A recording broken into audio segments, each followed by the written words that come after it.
नमस्कार दोस्तों, आप देख रहे हैं 4 PM और मैं हूं आपके साथ सिमरन। दोस्तों, बिहार चुनाव में सीट शेयरिंग को लेके एक और जहां बीजेपी ऑल इज वेल का राग अलाप रही है, दूसरी ओर ऐसा धमाका हुआ है कि ना सिर्फ बीजेपी का ऑल इज वेल वाला ढोल ही फट गया है, बल्कि एक बार फिर खुली बगावत भी सामने आई है। चिराग के बाद अब एनडीए में कई आवाजें एक साथ बुलंद हो गई हैं। आपको बता दें कि बड़ी खबर निकल के सामने आई है कि दिल्ली में बिहार चुनाव को लेके बीजेपी की कोर कमेटी बैठक चल रही है और इसी बीच बैठक में ये ट्वीट वायरल हो रहा है जिसने ना सिर्फ एनडीए के दावों की हवा निकाल दी है, बल्कि एक बार फिर से ये बात पूरी तरह से साफ हो गई है कि एनडीए में सीट शेयरिंग का मामला पहले से भी ज्यादा उलझ गया है। हालात ये हैं कि बीजेपी को इतना जोर का झटका लगा है कि अचानक अमित शाह डैमेज कंट्रोल के लिए खुद ही बैठक को लीड करने उनको आना पड़ा है। अचानक बीच बैठक में कौन सा ट्वीट वायरल हुआ है और कैसे बीजेपी के दावे की हवा निकल गई है, सब कुछ मैं आपको अपनी इस रिपोर्ट में बताने वाली हूँ। साथ ही इस पे भी चर्चा करने वाले हैं कि आखिर सीट शेयरिंग तय ना हो पाने की वजह से क्या हुआ है। दोस्तों, एनडीए में सीट शेयरिंग को लेकर पिछले एक महीने से धमाचौकड़ी चल रही है। बात अमित शाह से शुरू होकर नित्यानंद राय तक पहुंच चुकी है। आपको बता दें कि किसी भी कीमत पे चिराग पासवान अपनी 40 सीटों की डिमांड को लेकर किसी कीमत पे राजी नहीं थे, तो अचानक नित्यानंद राय एक प्रपोजल लेके चिराग के पास पहुंचे।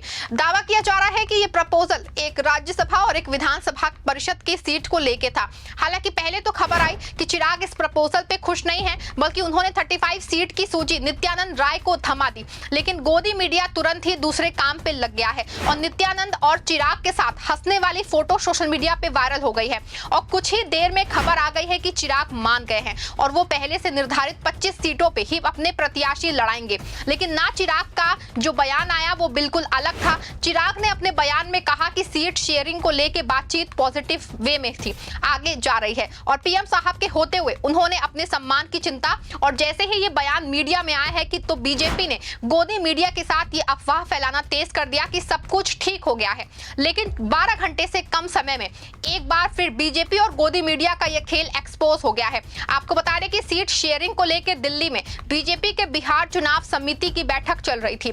इसमें सीट शेयरिंग पे फाइनल डिसीजन लिया जाना था और यही फाइनल डिसीजन बीजेपी के केंद्रीय चुनाव समिति की बैठक में लिया जाना था। लेकिन बीच में बैठक एक बार फिर से सीट शेयरिंग को लेके बड़ा धमाका हुआ है। चिराग के साथ अब उपेंद्र कुशवाहा के तेवर तल्ख हो गए हैं। उन्होंने एक्स पे एक ट्वीट में लिखा कि बीजेपी की सिट्टी पिट्टी गुम कर दी है और बीजेपी की बिहार चुनाव समिति की बैठक का पूरा खेल तितर बितर कर दिया गया है। खबर देखिए, खबर मौजूद है।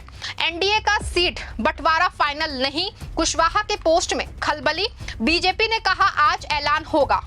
जैसा कि दोस्तों हेडलाइन से ही साफ है कि उपेंद्र कुशवाहा की पोस्ट ने एक बार फिर से खलबली मच गई है और अभी तक जो बीजेपी ऑल इज वेल का नारा लगा रही थी, अचानक उसकी कलई खुल गई है। उपेंद्र कुशवाहा ने बीच बैठक में लिखा है, इधर उधर की खबरों पे मत जाइए, वार्ता अभी पूरी नहीं हुई है, इंतजार कीजिए। मीडिया में कैसे खबर चल रही है मुझको नहीं पता। अगर कोई खबर प्लांट कर रहा है तो ये छल है, धोखा है। आप लोग ऐसे ही सजग रहिए। दोस्तों, आपको बता दें कि उपेंद्र कुशवाहा की बात 100% सही है, क्योंकि ना सिर्फ उपेंद्र कुशवाहा बल्कि चिराग पासवान और जीतनराम मांझी तीनों सीट शेयरिंग को लेकर खुश नहीं है। खबर है कि बीजेपी सीट शेयरिंग के मामले में जदयू से तो दब रही है, लेकिन अन्य तीनों दलों को दबाने के प्रयास में लगी है और इसके लिए गोदी मीडिया के साथ मिलकर हवा तैयार की जा रही है। अंदर खाने की खबर है कि उपेंद्र कुशवाहा ही नहीं, चिराग पासवान और मांझी भी सीट शेयरिंग पे फिलहाल पूरी तरह से संतुष्ट नहीं है। खबर है कि बीजेपी इसको मीडिया में परोस रही है कि एनडीए में अब तक चली वार्ताओं के दौर में ये बात बनी है कि भाजपा और जदयू मिलकर 200 से 203 सीटों पे चुनाव लड़ेगी, जबकि तीनों अन्य सहयोगी दलों को बाकी की 40 से 42 सीटों में सेट किया जाएगा। चिराग पासवान की लोजपा को 26, जीतनराम मांझी के हिंदुस्तान आवाम मोर्चा को 8 और उपेंद्र कुशवाहा की आरएलएम को 6 सीटें मिल सकती हैं। लेकिन चिराग पासवान 35, जीतनराम मांझी 20 और उपेंद्र कुशवाहा 15 सीटें चाहते हैं, लेकिन बीजेपी ऐसा कतई नहीं करना चाहती है। आपको बता दें कि इसमें भी पेंच है। जदयू बहुत हद तक अपनी 105 सीट फाइनल कर चुकी है और अब बची हुई सीटों पे बीजेपी और अन्य सहयोगी दलों में वो बांटी जानी है। बीजेपी जितना ही सीटें तीनों दलों को, उतना ही उनकी सीटें कम होती जाएंगी। जी हाँ दोस्तों, ऐसे में बीजेपी माहौल बना के छोटे दलों को मनाना चाहती है, लेकिन अब जिस तरह से चिराग और मांझी के बाद उपेंद्र कुशवाहा के तेवर तल्ख हुए हैं, ऐसे में ये बात साफ है कि एनडीए के अंदर खाने में रार तकरार का दौर सिर्फ थमा नहीं है, बल्कि सिर्फ फुटअव्वल पहले से ज्यादा बढ़ गई है।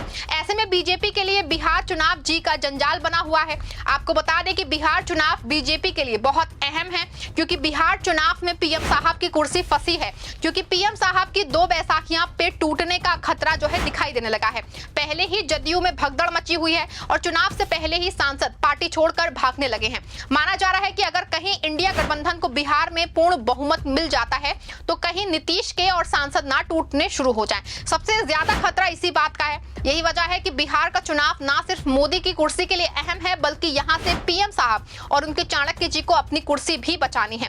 बता दूं आपको, पहले ही सीट शेयरिंग को लेके जो शाह हैं, उनकी चाणक्य नीति जो है, चाणक्य गिरी कहें, फेल हो चुकी है। चुनाव से पहले से अब तक पूरी कोशिश के बाद भी चाणक्य जी सीट शेयरिंग की तकरार को खत्म नहीं करा पाए हैं और किनारे हट गए हैं। और फिर केंद्रीय मंत्री धर्मेंद्र प्रधान और यूपी के उप मुख्यमंत्री केशव प्रसाद मौर्य को लगाया गया, लेकिन यहाँ भी बात नहीं बनी। चिराग पासवान के तेवर लगातार हाई होते गए, यहाँ तक पीएम मोदी को खुद उतर के मैदान लेना पड़ा। पहले तो पीएम साहब भी सीट शेयरिंग पे फेल होते दिखे, लेकिन बीच में नित्यानंद राय ने बीच में आकर कुछ खेल बनाए हैं, क्योंकि दोस्तों नित्यानंद राय हाजीपुर के रहने वाले हैं और रामविलास पासवान से उनके अच्छे संबंध रहे थे, इसीलिए चिराग उनको सम्मान करते हैं। और सबसे अहम बात ये थी दोस्तों कि नित्यानंद राय पीएम के दूत के रूप में आए थे, तो ऐसे में चिराग उनके सामने बिल्कुल नॉर्मल थे। लेकिन जिस तरह से मुस्कुराने हंसने की फोटो वायरल की जा रही है, वो बड़ा धमाका है और धोखा है। सच ये है दोस्तों कि उपेंद्र कुशवाहा ही नहीं, चिराग की डिमांड अभी भी 35 सीटों की है। और आज बीजेपी की बिहार चुनाव समिति की बैठक में इस बात पे फाइनल मंथन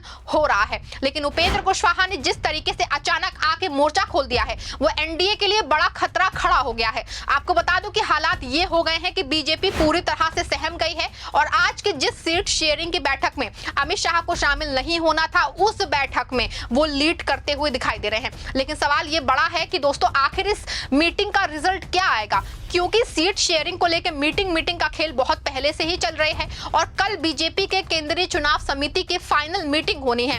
अचानक सीट शेयरिंग पे तकरार और बढ़ता देख के शायद पीएम साहब ने एक बार फिर से अमित शाह को लगाया है। लेकिन कहा जा रहा है कि सिर्फ उपेंद्र कुशवाहा ही नहीं, बल्कि मांझी और चिराग की वही पुरानी डिमांड है। ऐसे में आज की मीटिंग में क्या होगा, क्या सीट शेयरिंग पे चल रही तकरार खत्म होगी या फिर आज एनडीए में टूट का ऐलान हो जाएगा? क्या पीएम साहब और उनकी पार्टी एक बार फिर से झुकेगी या फिर अमित शाह की चाणक्य नीति काम आएगी? ये देखना दोस्तों सबसे अहम होगा। आपका पूरे मामले पे क्या मानना है? क्या बीजेपी की बैठक सिर्फ इस वजह से अमित शाह लीड करते अचानक निकल के सामने आए हैं ताकि मामले को सुलझा सके? आप अपने कमेंट में जरूर लिखिएगा। खबर को लाइक और शेयर भी करिएगा।